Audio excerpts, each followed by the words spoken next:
what's up, and welcome back to the channel for yet another FC Finch review. And no, Eaglemossers, I did not forget you. It's been about a week, but we are back with yet another Eaglemoss review. And I'm kind of spreading it out because I'm running out of the Eaglemoss stuff until new product arrives, which new product is on the way. It is pre-ordered anyway, so we will see whenever it gets here. So nevertheless, there is more coming. But today on the table, you can see we have close enough to the one that started all. We are going to be taking a look at issue number 2, the U.S.S. Enterprise NCC-1701 2271, or more appropriately, the Enterprise that was featured in the motion picture through the search for Spock. And of course, there it is before us. So we're going to take a good look at the ship. But before we do, you know what we always do. We're going to take a look at the magazine first. I'm going to move the Enterprise off to the side, and I'm going to bust out the magazine here. And you can see way back when, issue number 2, Star Trek The Visual Starships Collection, NCC-1701, and there it is with that shining blue deflector.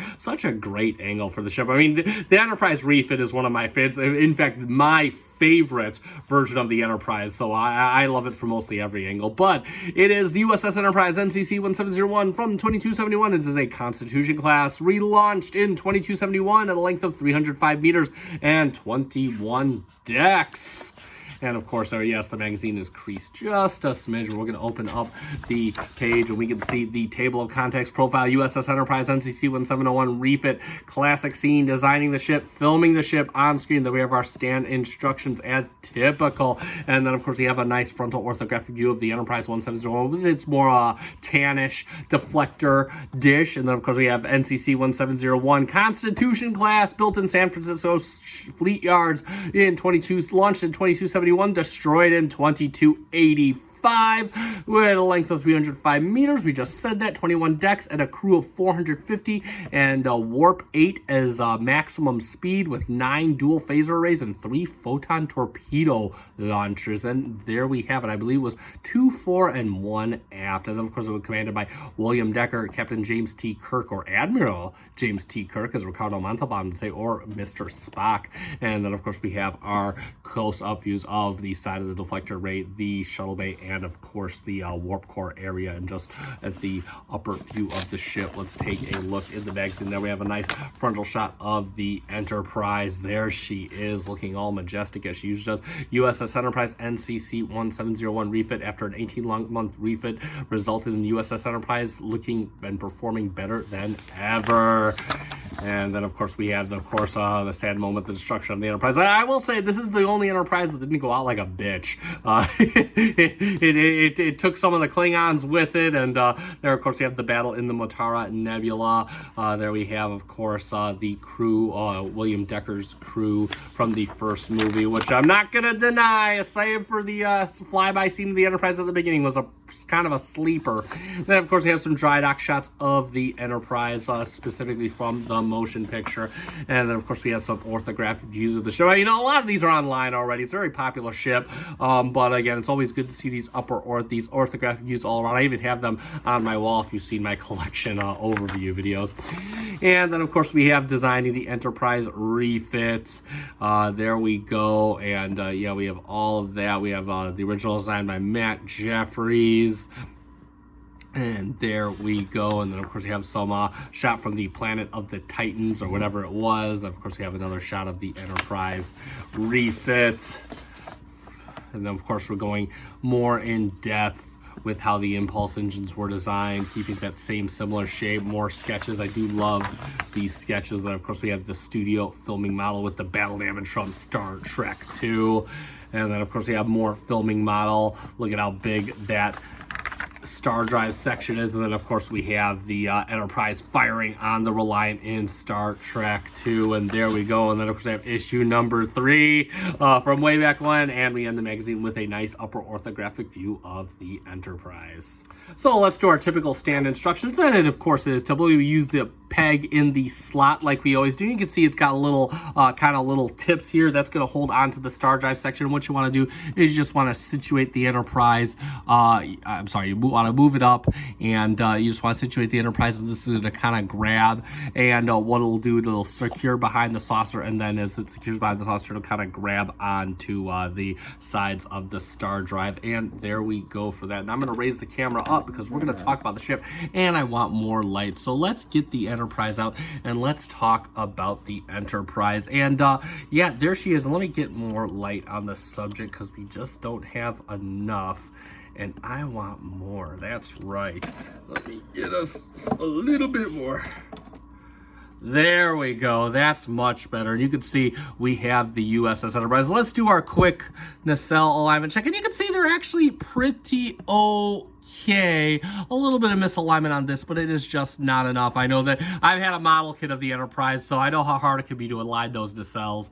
But from the side, looks really, really good. You can see that nice blue transparent plastic. I love how they went with the different color transparent plastic for the model. Not sure if that's screen accurate, but it certainly does make it better. I love the Bassard collectors in a nice crystal blue transparent plastic. You got NCC-1701 United Federation of Planets. Got a connection point at the saucer. Again, it is kind of a bit of film. Actually, the struts feel really tough.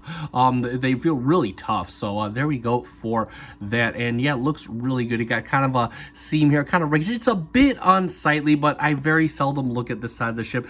And yeah, you can kind of see a breakage, a little bit of a plastic breakage where the nacelle struts align to the saucer. And there's a little bit of saucer misalignment. Maybe it's just the impulse engine's a bit misaligned. They are painted on impulse engines, by the way. But other than that, looks really good. You got some paint, otherwise very plain warp core. The whole model itself is pretty void of paint. You got that kind of boring Federation paint palette, but you got a little bit of blue for the top of the warp core area, and then of course some gold for the dome of the bridge, and you got a nice little gray stripe around it. No real Aztecing, which you have some nice embedded detail going around the saucer. U.S.S. Enterprise NCC-1701, very nice. Got the phaser banks outlined in kind of it looks like a yellow and a red, and then of course you got the RCS thrusters very similarly outlined on 4 different areas of the saucer. I was going to say quarters, but it doesn't have quarters. And then of course you have the little landing strut detail, which I really do like. You have NCC-1701 Enterprise on the back, got the little sensor dome down here and some little insets. Then of course you got bottom phaser arrays.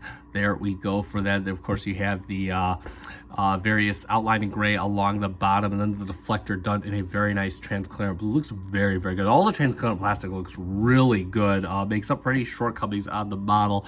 And can't see it, but the torpedo tubes are done in a very light gray, very hard to see.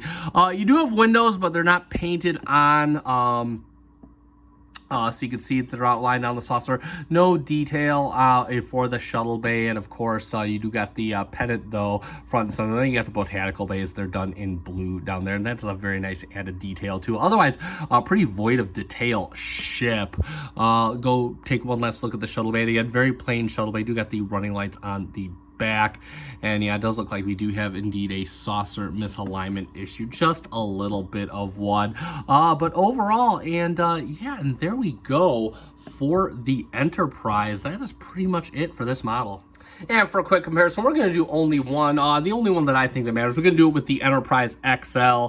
And you can just see how much they kind of upsize. I mean, they're both generally the same mold or whatever. And the Enterprise, mostly, all the working sections of the Enterprise fit inside the saucer of the XL. You can see them side by side, just like this. And you can see, you know what, for all the crap the XL gets, you can see that they did really, I know the XL is the 1701A, but you can see they did add the Aztec. They did have the red outline around the shuttle bay. Yes, I know it's bigger, but nevertheless, it's good to see all this detail added. Again, this is the benefit that you get with the XL. I also want to go forth and state that the smaller model does feel a bit on the light side. You can tell if there's any metal, it's mostly in the saucer area. And there we have it from the front. And yeah, there we go for our comparisons. So let's summarize. And there we have it for the Eaglemoss of issue number 2 of the official Star Trek Starships collection, the U.S.S. Enterprise NCC-1701.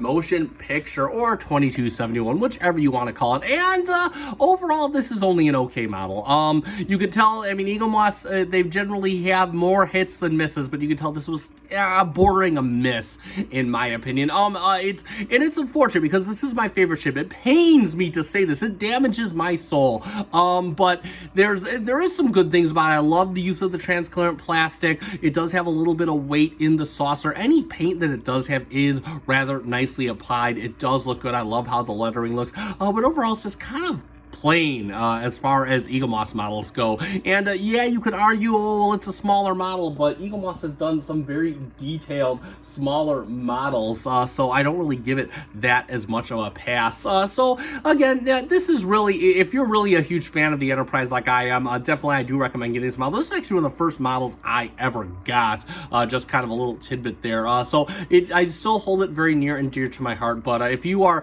looking for the most detailed of Eaglemoss ships, this is definitely not one of them. But of course, it is the Enterprise 1701, and I think that should have a place in everybody's collection, regardless of what size you go for. And that being said, that is going to conclude this review. So if you found this review fun and informative, consider hitting that like button down below. Also, if you are looking to see more Eaglemoss reviews, you can check out my Eaglemoss playlist. I'll put a link in the description down below. Consider subscribing to my channel. Thank you so much to those of you who already are. I very much appreciate you following me on this journey, and we're almost at 500, so definitely appreciate that. Not sure what I'm going to do for 500 subs, but we'll think of something, or maybe I'll just save it for 1,000 and be really optimistic.